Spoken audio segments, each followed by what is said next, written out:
শোনো মানুষ, আল্লাহকে ভয় করো। কিয়ামত দিবসে সব চাইতে কম আযাব যাকে দেওয়া হবে, তার পায়ের নিচে একটা কয়লা রাখা হবে জাহান্নামের, তার মস্তিষ্ক টকবক টকবক করে জ্বলবে, তার মস্তিষ্ক টকবক টকবক করে জ্বলবে। এই ব্যক্তি মনে করবে আমার চাইতে বেশি শাস্তি মনে হয় আল্লাহ তাআলা যত মানুষ সৃষ্টি করেছে আর কাউকে দেয়নি। অথচ আল্লাহ সুবহানাহু ওয়া তাআলা, রাসূল সাল্লাল্লাহু আলাইহি সাল্লাম বলেছেন, এর চাইতে নিম্নমানের শাস্তি আর কাউকে দেওয়া হবে না, যার পায়ের নিচে শুধু একটা কয়লা রাখা হবে, তার মস্তিষ্ক টকবক টকবক করে জ্বলবে।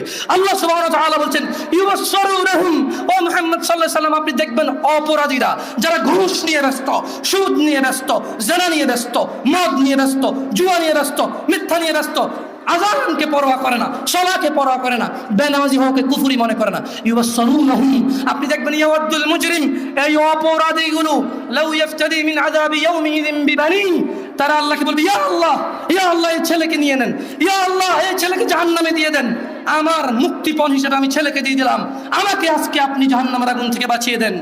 ওয়াসাহিবাতিহি ওয়া আখি, অপরাধী অপরাধ করে মৃত্যুবরণ করিও না মুসলিম। এজন্য আমি বক্তব্যের শুরুতে বলেছিলাম, ওয়ালা তামুতুন্না ইল্লা ওয়া আনতুম মুসলিমুন, মুসলমান হওয়া ছাড়া মরিও না, খবরদার মুসলমান হওয়া ছাড়া মরিও না। মুসলমান হওয়া ছাড়া মরলে বড় বিপদ আছে, মুসলমান হওয়া ছাড়া মরলে বড় বিপদ আছে। ইউবাশশিরুনহুম ইয়াওয়াদুল মুজরিমুনা ইয়াফতাদি মিন আযাবি ইয়াউমিযিন বিবানি, সেদিন অপরাধী আল্লাহকে মুক্তিপণ হিসেবে দিতে চাইবে তার ছেলেকে, এত আদরের ছেলে, যার জন্য এত আয়োজন, যার আকিকায় 10টা গরু জবে হয়, যার জন্মদিনে সিনেমার নায়ক নায়িকা এসে অংশগ্রহণ করে, যার জন্মদিনে কোনো মসজিদ মাদ্রাসায় সে দান করে, যে খুন করে আসলে সে বলে আমার ছেলে নির্দোষ, সবচেয়ে বড় উকিলকে হায়ার করে।